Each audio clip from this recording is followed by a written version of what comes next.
Let's have a quick look at what we've done so far. We've thought about how things are now and what it might be like from our customers' point of view. We've looked at how different things are from what they used to be in terms of how people communicate and what tools they have to communicate with. And we've talked about how important it is that we're in touch with people when we don't need anything. We've also found out why we might struggle with the phone and that the problem might not actually be with the phone, but more with how we're using it. And we talked about how we can start creating an atmosphere that results in us coming home to check our answer phone and emails and find bookings, sales, referrals, and recruit leads just waiting for us. Now, this is not going to happen without a system. You need to know who to contact, when to contact them, and why you're contacting them.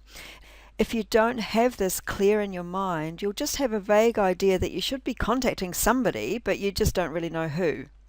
And you'll feel guilty because you're not doing what you think you should be. So this week's all about creating that system. I'm not going to give you a one-size-fits-all system because all of us are different and we've all got different lives and schedules and situations, so one size cannot possibly fit all. Instead, this week you're going to start to sort a system out for yourself that will work for you. It's a very important week and one that could change your business forever. So let's jump into it. The phone is a very important part of connecting with our customers, but as we've seen, it's not the only thing that we have in order to be in touch. So as we've seen, with all the good intentions in the world to call our customers every 3 months or even every 6 months, we're probably not going to do it. For anyone who actually does have the time to do this, I'd really start to wonder about their business and the fact that they've actually got time. Because every month in a busy party plan business, you're going to be adding maybe 30 or 40 brand new customers to your database. So if you do seriously have time to call all of your customers every 3 months, I would think you're not doing enough parties or meeting enough new people. Because in a busy business, in 3 months, you could have added another 100 people, and 3 months later, another 100. So we need to know we're not going to even try to call everyone. What we've been thinking we should be doing has not been working, and it's actually never been working. So we need to think of something else. This should be liberating. Instead of feeling guilty about what you're not doing, you can decide right now that you're never going to do what you haven't been doing, and stop feeling guilty. That's been one massive anchor that's been weighing you down, making you feel bad, and has been in the back of your head, getting in your way.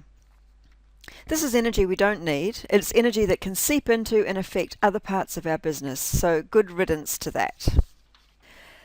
So I want to start by making a list of all of the tools that we have that we can use in creating customer service that rocks, so that we know what we've got to choose from.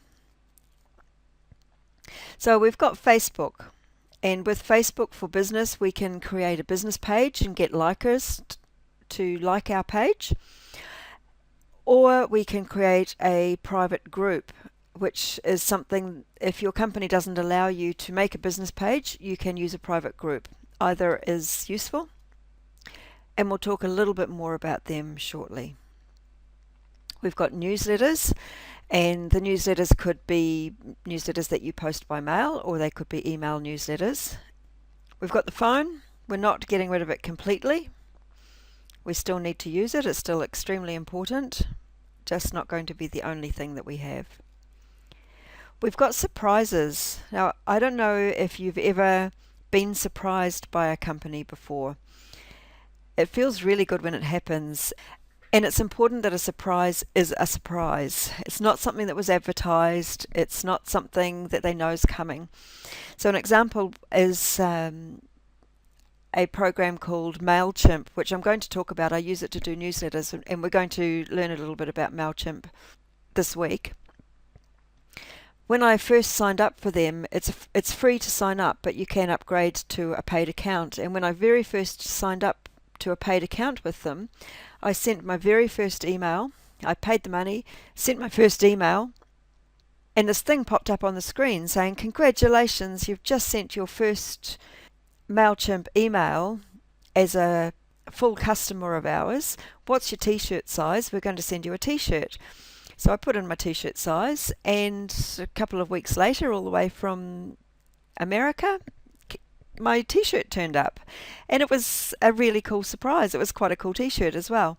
I've told so many people about that, and they didn't advertise it, they don't talk about it. If they had said, sign up to a paid account and we'll send you a free t-shirt, that's not going to get anybody to sign up. But the fact that I got this really cool surprise has had me talking about them and talking about that surprise. And being able to do something like that in our own business would be fantastic. So think of some ways that you can surprise people in your business. Another tool that we have is text messaging. Almost everybody carries a mobile phone, and it's on them all the time. When you send a text, you know 100% of the time it will be read. It doesn't get ignored, it doesn't get missed like emails can. Texts will always be read. So you can send texts. The only thing you need to be aware of is that they can become very annoying very quickly if you overuse them. So use these very, very sparingly. Otherwise you're going to annoy people, but if you use them properly, they can be very, very powerful. And we've also got snail mail, of course, which is the old-fashioned way of printing something out, putting it in an envelope with a stamp on it, and maybe a little present in there as well, a little chocolate or a tea bag or something. These days, getting a letter in the mail is really nice because we seem to only get bills. So snail mail is something that shouldn't be overlooked. There may be some other tools that I've missed out, in which case please let us know what they are so we can add them to our list of things that we can choose to contact our customers with.